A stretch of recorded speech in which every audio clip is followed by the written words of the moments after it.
ہمارے استاد صاحب تھے مولانا جمشید صاحب، وہ ہمیں بہت زیادہ سبق میں فرماتے تھے، جو ہار مان جائے گا وہی جیت جائے گا،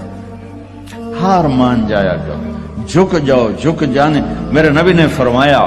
جو جھک گیا اور معاف کر گیا، میں گارنٹر ہوں اگر اس کی عزت کم ہو تو مجھ سے آ کے لے لے،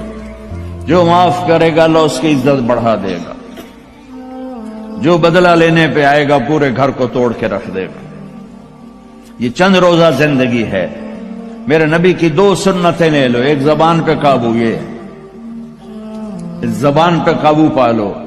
اس زبان پہ قابو پا لو، اس زبان پہ قابو پا لو، تو آپ کے گھروں کے 90% مسائل ختم ہو جائیں گے۔ اور دل کو سب سے صاف رکھو، اور اپنے ایک دوسرے کا ہاتھ بڑھاؤ، اپنے بچوں کو اپنی دولت سمجھو، ان کو یہاں اچھا مسلمان بنا کے چھوڑو۔ اب یہ نسل یہاں رہنے والی ہے، واپس نہیں جائے گی، نہ تم جاؤ گے نہ تمہاری نسلیں جائیں گی۔